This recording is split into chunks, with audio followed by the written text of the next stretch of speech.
Hey, what is going on, guys? It is Chyyyss here, and today we're going to be talking about Beyond Good and Evil 2, which is a prequel to the original, which came out in 2003. So yeah, we've got 8 things that you need to know, and I'll see you guys in a second.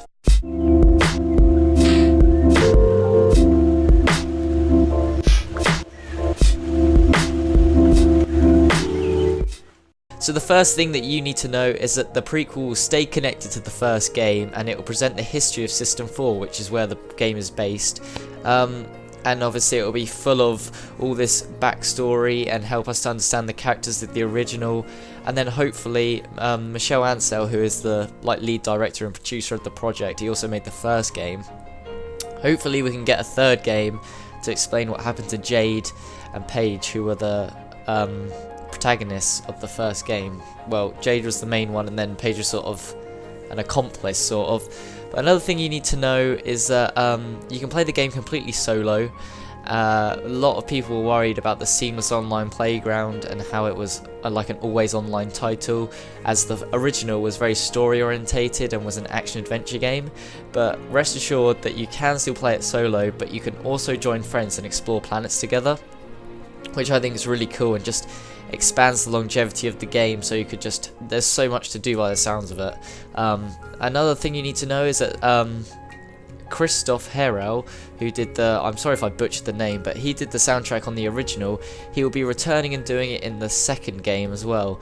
And from the trailer, in the second part of the trailer, when it hasn't got the Asian dub rap or whatever the song was called, the second part of the game with the more orchestral music and more atmospheric music was actually Christophe Herel, who obviously made the first game. So he's coming back. The soundtrack for the first one was absolutely phenomenal, so I'm hoping that it's going to be great for the next one as well. So another thing that you need to know is that the perspective is the same as the original. A lot of people were a bit curious about whether this would be first person, third person, would it have like a strange camera angle, like would you just be able to traverse the world normally. By the sounds of it, the perspective is the same as the original in third person. You'll be able to switch to first person for taking pictures using, obviously there's photography implemented in the game like there was in the original, so that's really cool to see, and also to look around at the amazing landscapes. And we've only seen a glimpse of gameplay, which I'll put on screen now, but the game absolutely, it just looks gorgeous already. I can already see it, and it's really early in development. It's just come out pre-production, I believe, about 8 months ago, but it already looks really gorgeous. So another thing, which is a pretty big thing, this one, is that the game will not be a Switch exclusive. At least this is what Michel Ancel actually said on Instagram.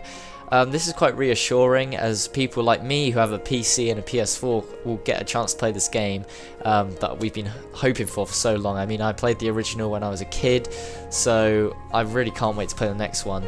The trailer has really actually got my hopes up, and I like how they're doing a more mature theme. It's quite interesting.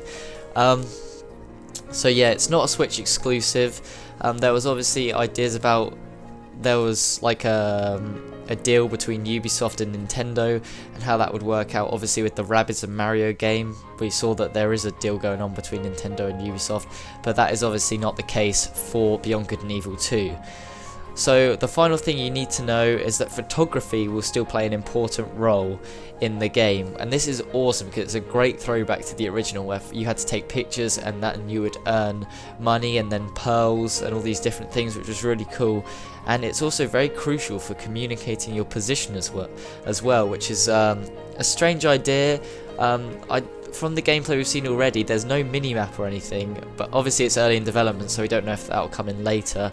But if it's like you use photography to talk to friends if you're playing online, or to just see where you are on the map, that would be really interesting, and I really can't wait to see how that's implemented into the game.